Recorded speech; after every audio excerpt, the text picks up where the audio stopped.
हमारी पार्टी इस देश के निर्माण को राजनीति कर रही है। भारतीय जनता पार्टी मात्र राजनीतिक पार्टी नहीं है, बल्कि राष्ट्र निर्माण का एक बहुत बड़ा आंदोलन है। ये आंदोलन है। और जब जिस पार्टी के कार्यकर्ता अपने देश के लिए, मातृभूमि के लिए, जन जन के लिए काम करने वाले बनते हैं, तो वह कोई सामान्य व्यक्ति नहीं होते हैं। और वो ऐसे नहीं बन सकते जब तक कि उनके अंदर कोई भी विचारधारा का प्रवेश ना हो, उनको ट्रेनिंग नहीं दी जाए, उनको प्रशिक्षित नहीं किया जाए, उनको विचारवान ना बनाया जाए, उनको संस्कारित ना किया जाए। तभी तो आप देख रहे हो। अभी आप उठा के देखिए, मनमोहन सिंह जब प्रधानमंत्री होते थे तो उस समय देश का क्या हाल था? पूरा देश ये लगता था कि घोटालेबाज देश बन गया है। कितनी बड़ी संख्या, 1,73,000 करोड़ का 2G घोटाला, 1,76,000 का 1,76,000 करोड़, संख्या सुनो, 1,73,000 करोड़ का 2G घोटाला, 1,76,000 करोड़ का कोयला घोटाला, ना जाने कितने कितने घोटाले गिनेंगे तो उसमें समझ निकल जाएगा। बताने का मतलब यह है कि जब एक दूसरी पार्टी के राज आता है तो उस पार्टी के नेता, उस पार्टी के कार्यकर्ता, उस पार्टी की सरकारें देश को लूटने का काम करती हैं। समाजवादी पार्टी सत्ता में आती है तो किस तरह से नाम है समाजवादी पार्टी, और काम क्या होता है? समाजवाद का मतलब कि जहां जो जितना समाज बैठा है सबका अधिकार हो, सबकी हिस्सेदारी हो, वो समाजवाद कहलाया जाएगा। आप देख लीजिए, मुलायम सिंह यादव, अखिलेश यादव, शिवपाल यादव, रामगोपाल यादव, अखिलेश यादव, डिंपल यादव, मतलब एक परिवार, एक खानदान का राज और नाम समाजवाद।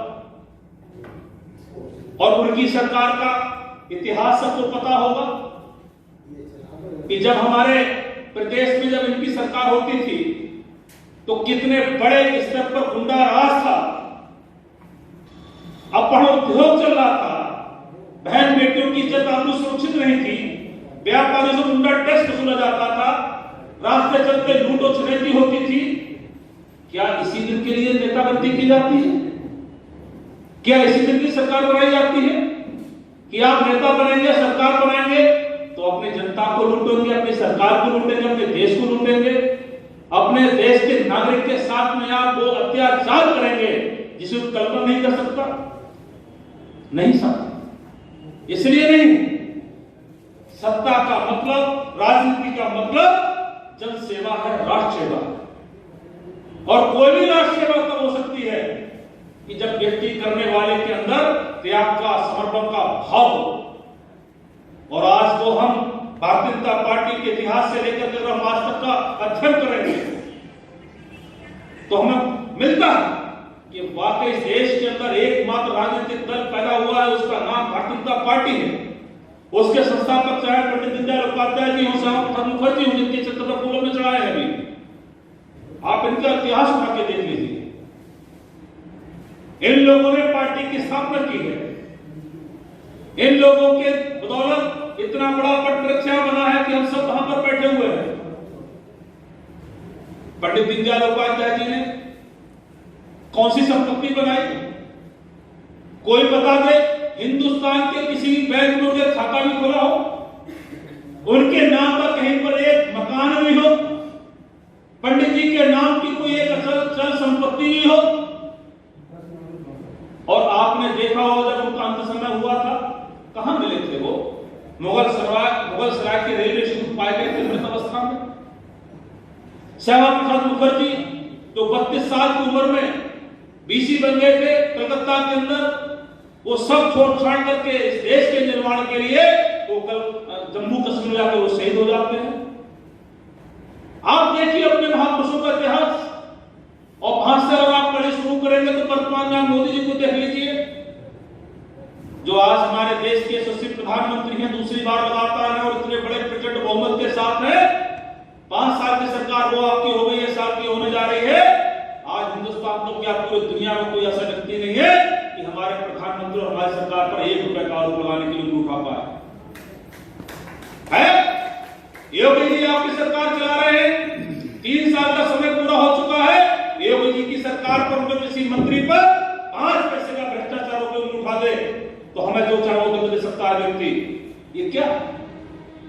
क्या है?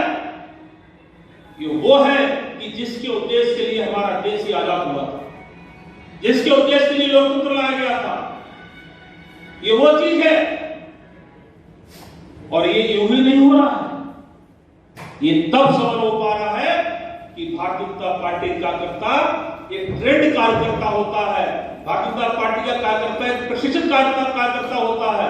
भारतीय जनता पार्टी का कार्यकर्ता एक सांस्कृतिक कार्यकर्ता होता है, जिसके पास एक विचारधारा होती है, जो राष्ट्र निर्माण को काम करता है, जो अंत्योदय के लिए काम करता है। ये तब संभव हो पाता है। और साथियों, आप जैसे लोगों के त्याग और बलिदान के कारण ही आज हमारे देश के अंदर इतनी बड़ी सरकार बन पाती है। मित्रों, ये विचारधारा ही सबसे बड़ी ताकत होती है। आज भारतीय जनता पार्टी का जो कार्य पद्धति है, जो इसका संरचना है, भारतीय जनता पार्टी 1951 में जनसंघ के रूप में पैदा हुई थी और 1951 से लेकर 1980 तक और 1980 से लेकर अब तक भारतीय जनता पार्टी 1951 से 80 तक जनसंघ और 1980 से और आज तक भारतीय जनता पार्टी के रूप में निरंतर राष्ट्र सेवा कर रही है। इतना बड़ा समय पार्टी का चला है, ये पूरा कार्य कालखंड इस बात का गवाह है कि भारतीय जनता पार्टी एक राष्ट्र निर्माण के लिए आई है। भारतीय जनता पार्टी एक वैचारिक आंदोलन है। भारतीय जनता पार्टी इस देश के लिए वही पहलू देना चाहती है जो हम इतिहास के पन्नों में पढ़ते हैं कि कभी हमारा भारत सोने की चिड़िया था। इस देश के अंदर कभी दूध और दही की नदियां बहती थी, ये भारत कभी विश्व गुरु होता था। उस वैभव को पुनः वापस लाने के लिए ये राजनीतिक दल के रूप में भारतीय जनता पार्टी जनसंघ से शुरू होकर के आज तक निरंतर कार्य कर रही है। और आज उसका हमें प्रमाण तब मिल जाता है जब पीछे का इतिहास देखो, कांग्रेस के प्रधानमंत्री विदेशों में जाया करते थे। उनके विदेशों में जाने पर वहां के राष्ट्रीय अध्यक्ष के द्वारा कभी उनको प्रोटोकॉल के अनुसार सम्मान नहीं मिलता। मनमोहन सिंह जैसे जाते थे वैसे वो लौट आते थे। उनके लिए वहां के प्रधानमंत्री राष्ट्रपति ने कभी जाकर के वहां उनको सम्मान स्वागत करने का काम नहीं किया। लेकिन आज हमें गौरव तब दिखाई देता है विश्व पटल पर जब आपका शेर, आपका प्रधानमंत्री माननीय मोदी जी, चाहे वो दुनिया का सारे देश अमेरिका क्यों ना हो और विश्व किसी भी कोने में जाते हैं, तो वहां का प्रधानमंत्री और राष्ट्रपति तो अपना प्रोटोकॉल तोड़ करके सीधा एयरपोर्ट जाता है और कहता है कि आइए मोदी जी, आपका मेरे देश में स्वागत है, अभिनंदन। ये कब हो रहा है? ये तब हो रहा है जब आपका शासन है, भारतीय जनता पार्टी की सरकार है। ये वैभव क्यों लौट रहा है कि वो आपके जैसे कार्यकर्ता अपने राष्ट्र निर्माण के लिए बलिदान देने वाले कार्यकर्ता होते हैं। क्योंकि उनके पीछे रिपोर्ट आती है, मनमोहन सिंह के पीछे रिपोर्ट चलती थी, अरे वो भारत का प्रधानमंत्री आ रहा है जिसके देश में, जिसके कार्यकाल में घोटाले ही घोटाले हो रहे हैं, तो वहां श्रद्धा नहीं रह जाती थी। आज मोदी जी के पीछे रिपोर्ट चलती है कि मोदी जी वो एक देश के नेता बन के निकले हैं भारत के अंदर। अगर आज वो पाकिस्तान कभी आंखें झुकाता था, आज वो चूहा बन के बैठा हुआ है। आज वो विस्तारवादी चीन आज वो भारत का मुकाबला भी नहीं कर पा रहा है। तो उन देशों को लगता है कि जब ये अपने देश की सीमाओं की सुरक्षा करना जानते हैं और ये अपने देश की आर्थिक स्थिति मजबूत करना जानते हैं, ये देश को ताकत देना जानते हैं, तो ऐसे महान नेता का भी हमारे देश में स्वागत होना चाहिए। साथियों, तो आज मोदी जी का अभिनंदन होता है। बहुत सी छोटी छोटी बातें चर्चा गांव में सुनने को मिलती होंगी। आप लोग नेता हो, क्या हो रहा है, ये छोटे काम नहीं हो पाए, वो नहीं हो पाए, दरबार ने बाइक पकड़ ली। साथियों, हमारे मन की बात हो सकता पूरी नहीं हो पा रही हो, लेकिन आपको देखना पड़ेगा कि जो राष्ट्रीय मन की बात है, जो भारतीय जनता पार्टी द्वारा पूरी हो रही है या नहीं हो रही है, ये हमारा उद्देश्य की बात है। जिस उद्देश्य के लिए भारतीय जनता पार्टी की स्थापना हुई है, जिस वैभव को वापस लाने को भारतीय जनता पार्टी की स्थापना हुई है, आज मात्र 6 साल के इस कार्यकाल में आपके वो सब के सब उद्देश्य पूरे होते नजर आ रहे हैं। ये वही लोग हैं कहते थे कि जम्मू कश्मीर को जो छुएगा, धारा 370 को छुएगा, वो जल के राख हो जाएगा, 35 को वो छू नहीं सकता, उसमें करंट आता है। आज आपके कार्यकाल में, आपके ही सबके बदौलत, माननीय प्रधानमंत्री जी के नेतृत्व में वह 370 हमेशा हमेशा को दफन हो गई, 35 से हमेशा हमेशा को दफन हो गई, और पूरा देश आज एक झंडा और एक निशान बन गया, एक संविधान बन गया। आप इसी उद्देश्य को तो देश में सब बीजेपी लाए। जिस राम मंदिर की हम लोग कल्पना करते थे, 500 वर्ष पुराना मुद्दा था, हम सब कितने गौरवशाली व्यक्ति हैं। 500 वर्ष पुराना मुद्दा आज हमारे सामने साकार हो रहा है, इससे सुनहरा सा जीवन हमारे भविष्य में क्या आता है। आज देश अपने पैरों पर खड़ा न होता नजर आ रहा है। पीछे की सरकारों ने भारत के लिए विदेशी बाजारों में अड्डा बना दिया था। गली गली में चाइना, जापान का सामान यहां बिक रहा था।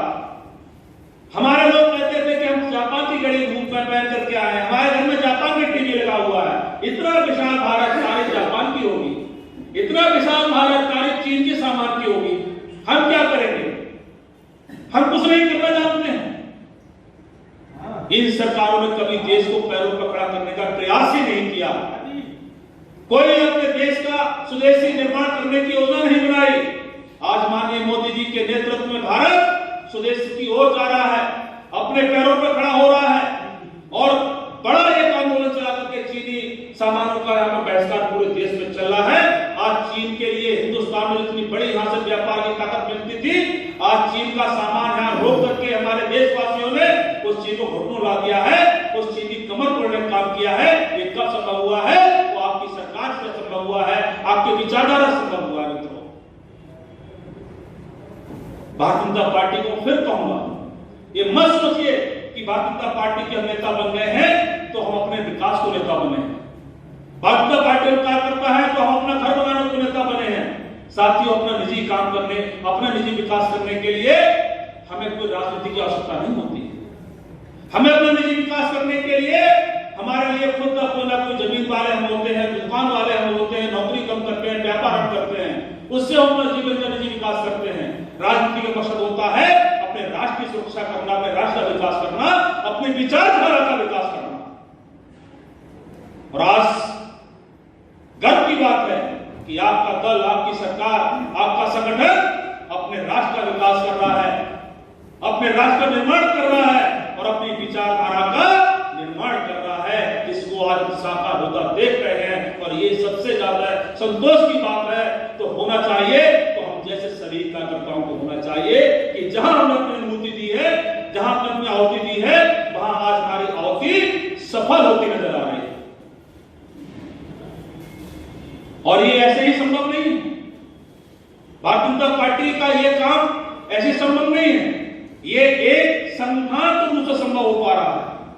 जो कार्य पद्धति हमारी है, इस कार्य पद्धति के लिए अगर कोई रूप दे सकता है तो वो ऐसे ही संभव नहीं है, ये संगठन रूप से संभव है।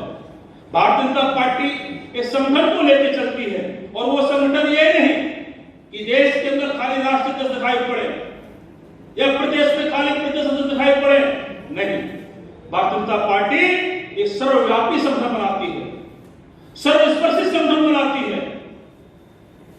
और वो संगठन आपका जब देश के राष्ट्रीय अध्यक्ष से शुरू होता है तो आपके गांव के बूथ अध्यक्ष के पास तक जाता है।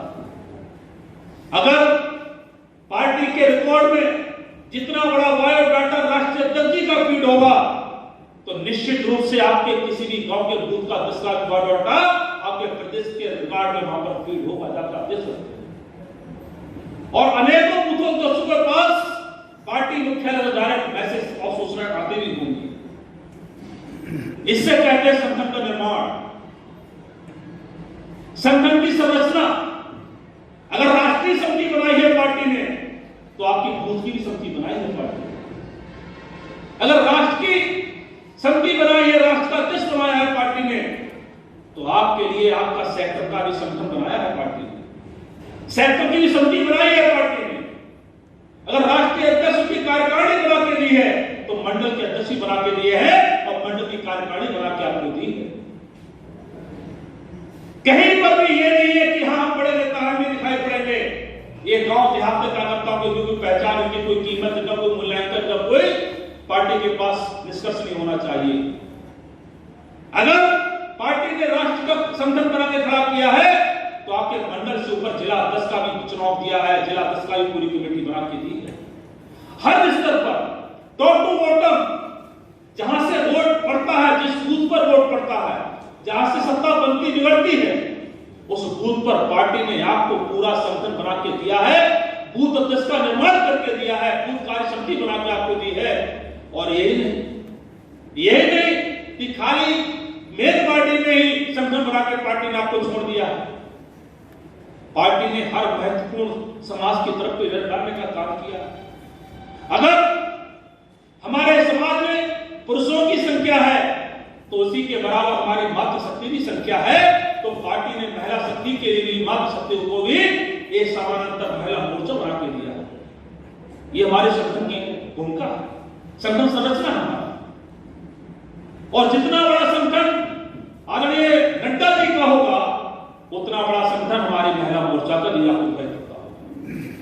वहां वो राष्ट्रीय भाजपा के हैं तो महिला मोर्चा के भी राष्ट्रीय अध्यक्ष होंगे देश के अंदर, है नहीं है, प्रदेश अध्यक्ष नहीं है, जिलाध्यक्ष नहीं है, ये पूरा बड़ा संगठन मेन पार्टी का।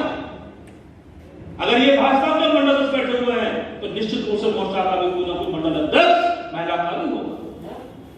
ये संगठन की संरचना है।